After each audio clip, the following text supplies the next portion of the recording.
Bienvenue à tous pour un nouveau tuto donc, sur LearnPress. Aujourd'hui, nous allons donc évoquer ensemble la partie questions. En effet, sur un cours sur WordPress, il y a donc les leçons, il y a donc les quiz. Mais qu'est-ce que c'est qu'un quiz? C'est un questionnaire qui comporte certaines questions. Donc on a la possibilité de développer tout un stock donc, de questions à part des quiz. Je vais donc cliquer sur l'onglet questions qui est ici.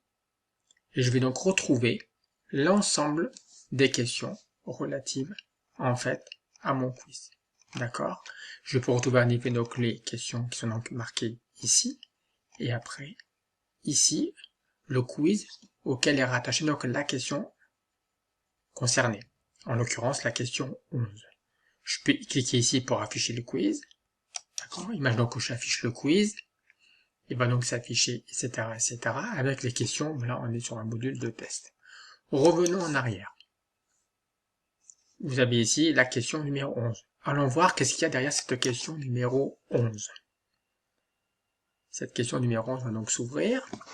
Et à l'image de tout ce qui se fait sur WordPress, quand on crée donc des contenus, on va donc se retrouver avec une question.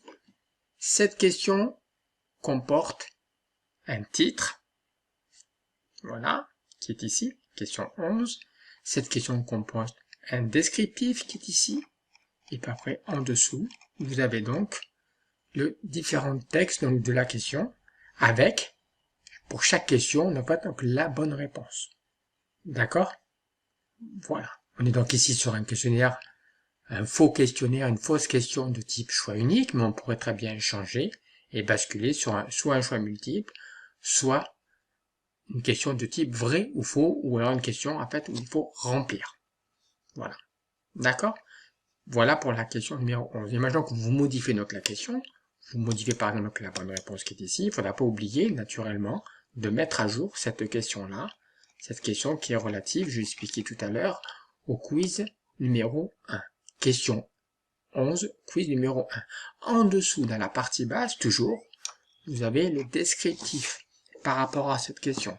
Si la personne répond correctement, elle a un point à vous de définir. Ça peut être 2 points, 3 points, c'est vous qui voyez. Vous pouvez également donner donc des précisions par rapport à la question.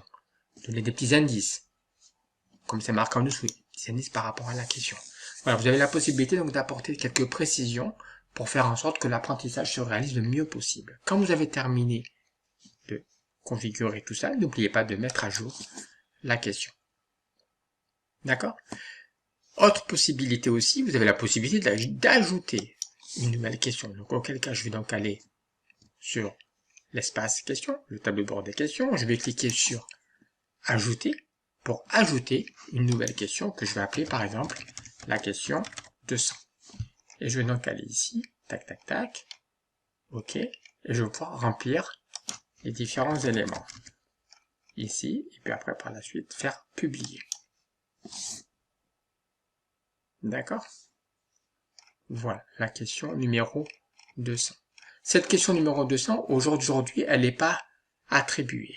Imaginons que je sois ici, que je retourne sur la partie quiz, et que je vais aller ici dans la partie quiz numéro 1, qui est donc ici, d'accord, et que là, je décide donc de rajouter cette question-là.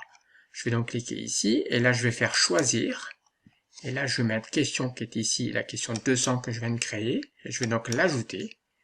Elle va bien donc se loger ici comme question numéro 13 à mon quiz en question. Et donc là, je l'ai attribué, j'ai affecté ma question à un quiz existant. N'oublie pas de mettre à jour. Voilà, c'était donc quelques explications sur les différentes questions relatives à un quiz. Je vous remercie de votre attention et je vous dis à très bientôt.